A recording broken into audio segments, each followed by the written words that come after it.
Welcome to Lata ZTZ online classes. This is part 9 of classification of elements periodic table of class 10 physical science. 10వ తరగతి యొక్క భౌతిక రసాయన శాస్త్రంలో మూలకాల వర్గీకరణ ఆవర్తన పట్టిక అనే పాఠంలో 9వ భాగం చెప్పుకోబోతున్నాం. ఈ భాగంలో మనం ఏం చెప్పుకోబోతున్నామంటే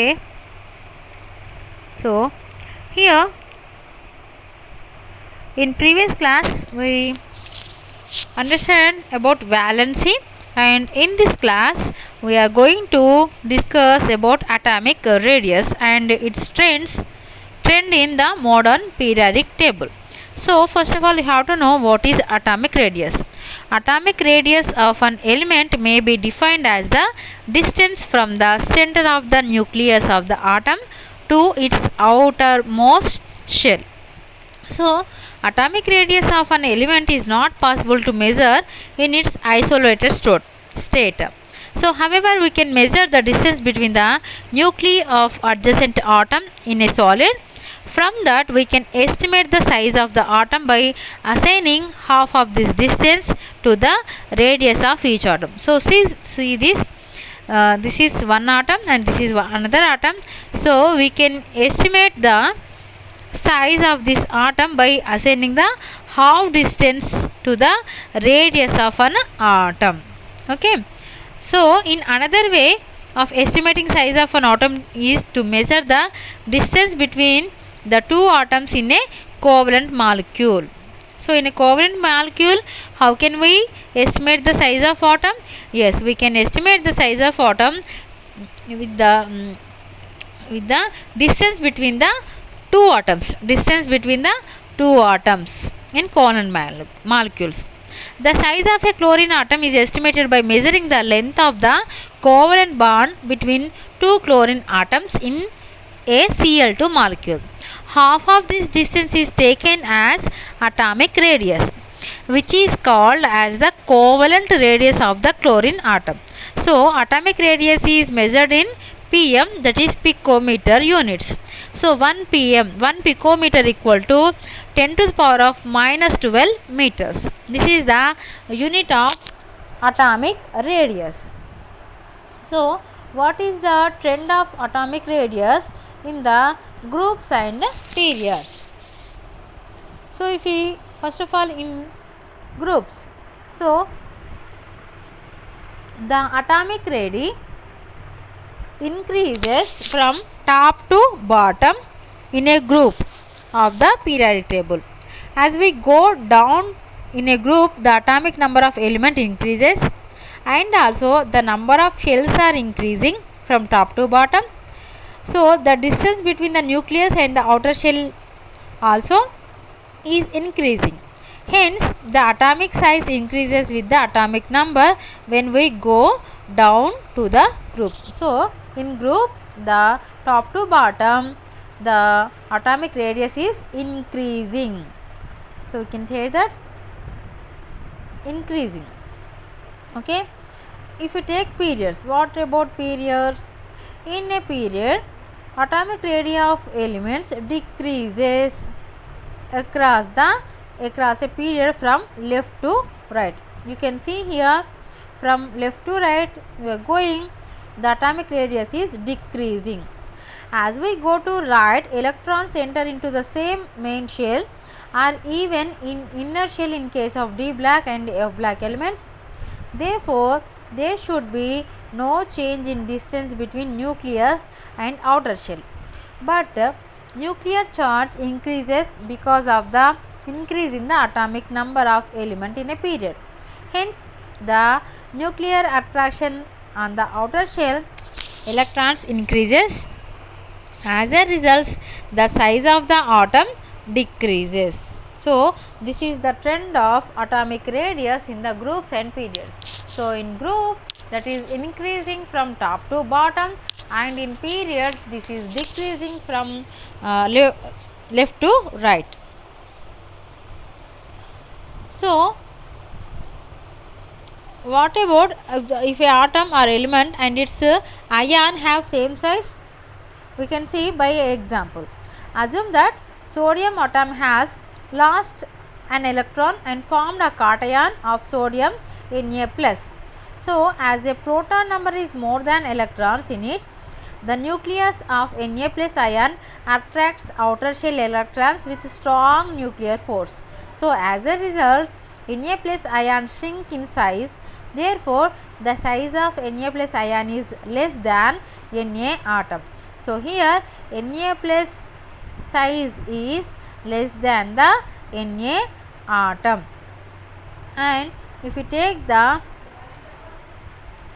so we can say that the size of any positive ion is less than the size of its neutral atom.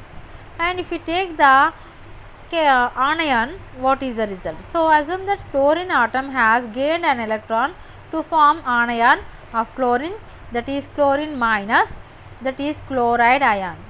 So as the number of electron is more than the number of protons in it, the nuclear attraction is less in chlorine minus ion, so when compared with the chlorine atom. Therefore, the size of the chlorine atom is less size than chlorine minus ion. So here the size of any negative ion is more than the size of its neutral atom. So we can say that here chlorine minus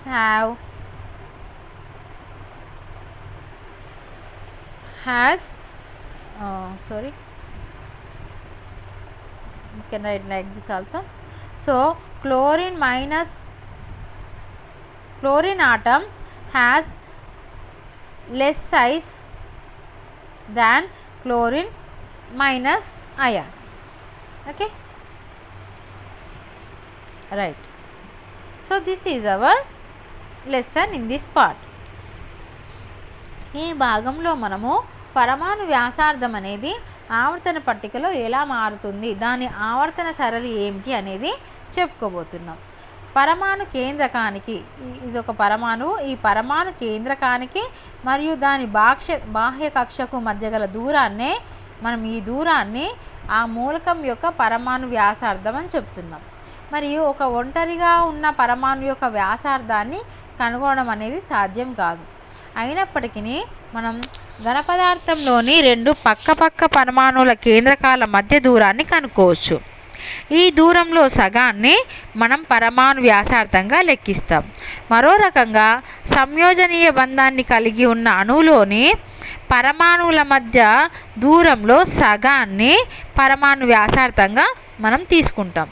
ఉదాహరణకి chlorine అణువులోని రెండు chlorine పరమాణు కేంద్రకాల మధ్య గల సంయోజనీయ బంధ దూరంలో సగాన్ని chlorine యొక్క సంయోజనీయ వ్యాసార్థంగా తీసుకుంటాం. పరమాణు వ్యాసార్థాన్ని మనము పిఎం అంటే పికోమీటర్లలో కొలుస్తాం.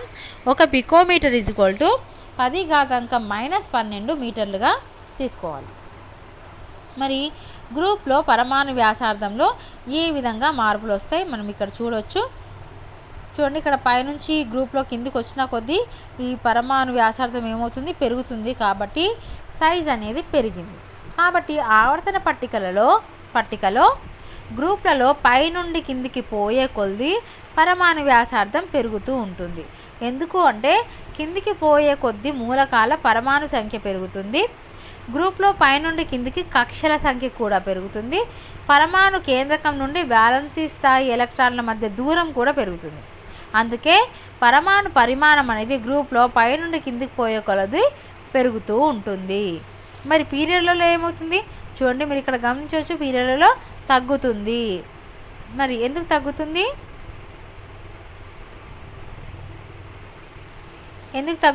చూద్దాం మనం. మూలకాల పరమాణు వ్యాసార్థం పీరియడ్లో ఎడమ నుండి కుడికి పోయే కొద్దీ తగ్గుతుంది. కుడివైపుకు వెళ్తున్న కొద్దీ ఎలక్ట్రాన్లు ఒకే ప్రధాన కక్షలోకి చేరుతాయి. అదే డి బ్లాక్, ఎఫ్ బ్లాక్ మూలకాల విషయంలో లోపలి కక్షలోకి ప్రవేశిస్తాయి. అందువల్ల కేంద్రకం మరియు బాహ్య కక్షల మధ్య దూరంలో ఎటువంటి మార్పు ఉండదు. కానీ కేంద్రక ఆవేశం పెరుగుతుంది, ఎందుకంటే పీరియడ్లో పరమాణు సంఖ్య పెరుగుతుంది. కాబట్టి కేంద్రకానికి ఎలక్ట్రాన్కి మధ్య గల ఆకర్షణ బలాలు పెరుగుతాయి. దీని ఫలితంగా పరమాణు వ్యాసార్థం తగ్గుతుంది. కాబట్టి గ్రూప్లలో పెరుగుతుంది, పీరియడ్లలో తగ్గుతుంది. మనం ఏమని చెప్పుకోవచ్చు, గ్రూప్లలో పైనుండి కిందికి పోయే కొలది పరమాణు వ్యాసార్థం పెరుగుతుంది. ఒక పీరియడ్లో ఎడమ నుండి కుడికి వెళ్ళే కొద్దీ పరమాణు వ్యాసార్థం తగ్గుతుంది అని మనం చెప్పుకోవచ్చు. మరి ఒక మూలకం యొక్క పరమాణువు మరియు దాని అయాను ఒకే పరిమాణంలో ఉంటాయా, ఉండవా? మనం ఒక ఉదాహరణ తీసుకొని చూద్దాం. ఇక్కడ మనం సోడియం పరమాణువు Na తీసుకుంటే అది ఒక ఎలక్ట్రాన్ కోల్పోయి సోడియం కేటయాన్ అంటే Na+ను ఏర్పరుస్తుంది. ఈ సోడియం అయాన్లో ప్రోటాన్ల సంఖ్య ఎలక్ట్రాన్ల సంఖ్య కన్నా ఎక్కువగా ఉండడం వల్ల వేలెన్సీ ఎలక్ట్రాన్లపై కేంద్రక ఆకర్షణ అధికమవుతుంది. దీని ఫలితంగా Na+ అయాన్ యొక్క పరిమాణం తగ్గిపోతుంది. అందువల్ల Na పరమాణు వ్యాసార్థం కన్నా Na+ అయాన్ వ్యాసార్థం తక్కువగా ఉంటుంది. ఇక్కడ Na+ వ్యాసార్థం తక్కువగా ఉంటుంది Na కంటే. అంటే దీన్ని బట్టి మనం ఏం చెప్పొచ్చు, తటస్థ పరమాణు వ్యాసార్థం కంటే ధన అయాన్ వ్యాసార్థం తక్కువ అంటే అని మనం చెప్పొచ్చు. మరి అదేవిధంగా ఇది కేటయాన్ విషయంలో జరుగుతుంది, ధన అయాన్ విషయంలో. మరి రుణ అయాన్ విషయంలో ఏం జరుగుతుంది చూడండి. క్లోరిన్ పరమాణువు ఒక ఎలక్ట్రాన్ని గ్రహించి క్లోరైడ్ అయాన్ అంటే Cl- మారుతుంది. ఎలక్ట్రాన్ల సంఖ్య దానిలోని ప్రోటాన్ల సంఖ్య కంటే ఎక్కువగా ఉన్నందున క్లోరిన్ అణువుతో పోల్చినప్పుడు కేంద్రక ఆకర్షణ Cl- అయాన్లో తక్కువగా ఉంటుంది. అందువల్ల క్లోరిన్ అణువు యొక్క పరమాణు పరిమాణము Cl- అయాను పరిమాణం కంటే తక్కువగా ఉంటుంది. అంటే మనం ఏం చెప్పుకోవచ్చు, రుణ అయాన్ వ్యాసార్థము తటస్థ పరమాణు వ్యాసార్థం కంటే ఎక్కువగా ఉంటుంది. అంటే ఇక్కడ తటస్థ పరమాణు వ్యాసార్థమే తక్కువ అంటే Cl-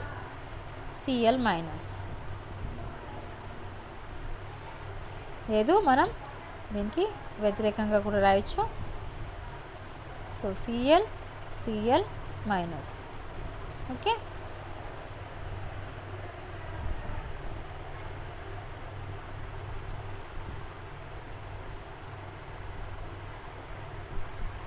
ఒక్క నిమిషం, దీన్ని మనం ఉంటా రాయాలి. Na+ అయాను దాని అయాన్ కాబట్టి వ్యాసార్థం తక్కువగా ఉంటుంది. ఓకే, ఇది మనం పాఠంలో చెప్పుకుంది. ఇంకా మనం ప్రశ్నలు చూద్దాం. ఒకటో ప్రశ్న, పరమాణు వ్యాసార్థం అంటే ఏమిటి, మీ సొంత మాటల్లో వివరించండి. పరమాణు వ్యాసార్థం అంటే ఏమిటి, మనం డెఫినేషన్స్ చెప్పుకున్నాం. చూడండి, మనము పరమాణు వ్యాసార్థాన్ని రెండు రకాలుగా తీసుకోవచ్చు. ఒకటి, పరమాణు కేంద్రకానికి దాని బాహ్య కక్షకు మధ్య గల దూరాన్ని పరమాణు వ్యాసార్థం అంటాం. మరి అదే ఘన పదార్థంలో అయితే రెండు పక్కపక్క పరమాణుల కేంద్రకాల మధ్య ఉన్న దూరాన్ని, ఆ దూరంలో సగాన్ని పరమాణు వ్యాసార్థంగా లెక్కిస్తాం. మరి సంయోజనీయ బంధంలో అయితే వాటి పరమాణు వ్యాసార్థంలో సగాన్ని తీసుకుంటాం. కాబట్టి ఇది మన ఒకటో ప్రశ్నకి జవాబు. రెండో ప్రశ్న, గ్రూప్లో కిందికి వెళ్తున్న కొద్దీ పరమాణు వ్యాసార్థం పెరుగుతుంది, సకారణంగా వివరించుము. సకారణంగా అంటే కారణం చెప్తూ వివరించమంటున్నాడు.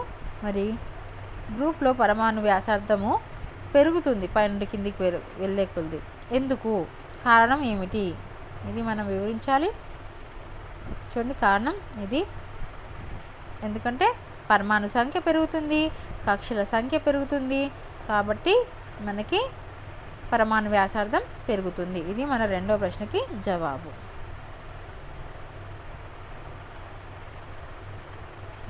ఇక మూడో ప్రశ్న, Al మరియు Al+లు ఒకే పరిమాణాన్ని కలిగి ఉంటాయా, ఎందుకు? కలిగి ఉండవు, మనకి తెలుసు. మనం ఇక్కడ Na+తో పోల్చి చూసాం. ఇక్కడ మీరు దీనికి బదులుగా సోడియంది రాయాలి. సోడియం బదులుగా అల్యూమినియం మనం రాయాలి. అంటే చూడండి, ఇక్కడ మీరు ఇక్కడ సోడియం ఉన్న దగ్గర అల్యూమినియం అని పెట్టుకోండి. ఇక్కడ Al ఏఎల్ పరమాణువు ఒక ఎలక్ట్రాన్ కోల్పోయి ఏఎల్ ప్లస్గా మారుతుంది. ఇప్పుడు ఇక్కడ కూడా మళ్ళీ ఏఎల్ అని పెట్టుకోండి. సోడియం ఉన్న దగ్గరల్లా అల్యూమినియం అని పెట్టుకోండి. మళ్ళీ ఇక్కడ కూడా అల్యూమినియం అయాన్ యొక్క పరిమాణం తగ్గిపోతుంది. అల్యూమినియం పరమాణు వ్యాసార్థం కన్నా అల్యూమినియం ప్లస్ అయాన్ వ్యాసార్థం తక్కువగా ఉంటుంది. ఇది మీరు రాయాల్సింది. ఎక్కడెక్కడైతే సోడియం ఉందో అక్కడ ఏఎల్ అంటే అల్యూమినియం అని రాయండి. ఇది మన 3వ ప్రశ్నకి జవాబు. రైట్, ఈ ముక్క కూడా రాయండి. Next English medium questions. First question, what is atomic radius? Explain in your own words. So you have to explain what is atomic radius. The atomic radius of an element may be defined as the distance from the center of the nucleus of the atom to the outermost shell, and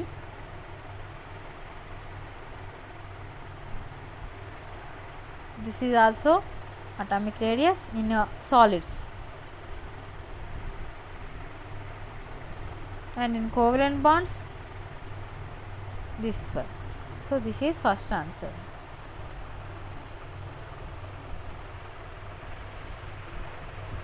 Okay, next one.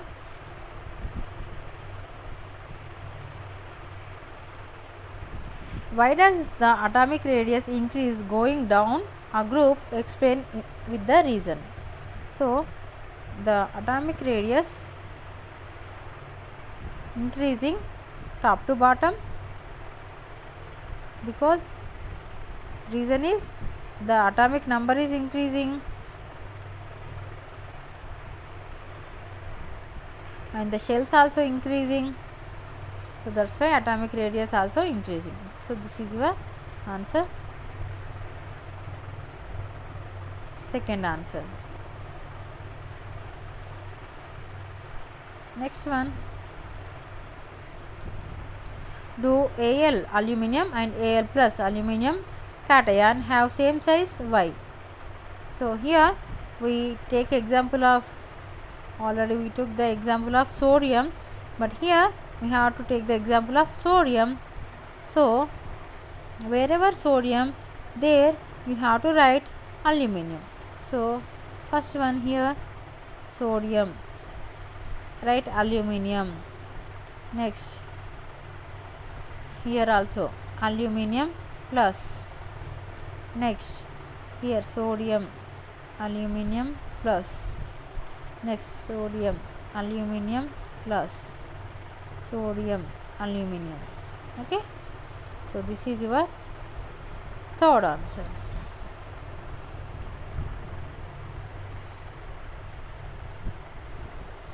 So aluminum plus size is less than the aluminum neutral atom.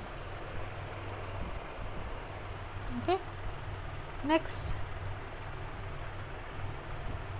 choose the correct answers.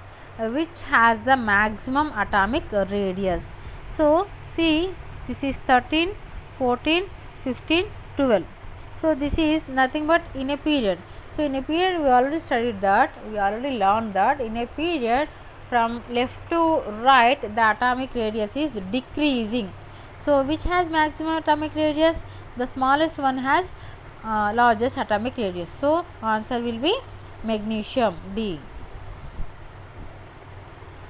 Next, which one of the following indicates the correct order of atomic size of second period elements? So these are also period. So in period, which is small one? Beryllium is small one. So this has highest atomic radius, atomic size. So first barium, after that carbon, after that fluorine, after that neon. So C is your correct answer. Next, Telugu medium సరైన జవాబును ఎన్నుకొనుము. కింది వానిలో పరమాణు వ్యాసార్థం ఎక్కువగా ఉన్న మూలకము. చూడండి, ఇక్కడ మనకి ఇది 12వ నంబరు మూలకము, 13, 14, 15. అంటే ఇవి ఒక పీరియడ్లలో ఉన్నాయి. ఒక పీరియడ్లలో ఎడమ నుండి కుడికి వెళ్ళే కొద్ది పరమాణు వ్యాసార్థం తగ్గుతుంది అని చెప్పుకున్నాం. కాబట్టి తగ్గుతుంది కాబట్టి ఎక్కువగా దేనికి ఉంటుంది, తక్కువ పరమాణు సంఖ్య ఉన్న నంబర్కి ఉంటుంది. కాబట్టి మెగ్నీషియం అనేది కరెక్ట్ ఆన్సర్ అవుతుంది. తర్వాతది రెండో పీరియడ్లోని మూలకాల పరమాణు వ్యాసార్థాలు సరైన గుణం. పీరియడ్లో మనం మళ్ళీ చెప్పుకుంటున్నాం, ఎడమ నుండి కుడికి వెళ్ళే కొద్దీ తగ్గుతుంది. కాబట్టి పరమాణు సంఖ్య తక్కువగా ఉన్న మూలకానికి పరమాణు వ్యాసార్థం ఎక్కువగా ఉంటుంది. అంటే బెరీలియంకి ఎక్కువ, తర్వాత కార్బన్, తర్వాత ఫ్లోరిన్, తర్వాత నియాన్. కాబట్టి సి అనేది కరెక్ట్ ఆన్సర్ అవుతుంది. ఓకే, ఇది మీ వర్క్షీటు. సో ఛానల్ని సబ్స్క్రైబ్ చేయండి, అప్పుడే మీకు అన్ని వీడియోలు సులభంగా తొందరగా తెలిసిపోతాయి. చక్కగా మీరు రాసుకోవచ్చు, చదువుకోవచ్చు. 10th ఎగ్జామ్స్ ఎటువంటి భయం లేకుండా ఫిజికల్ సైన్స్లో మీరు మంచి మార్కులు తెచ్చుకునే అవకాశం ఉంది. ఓకే.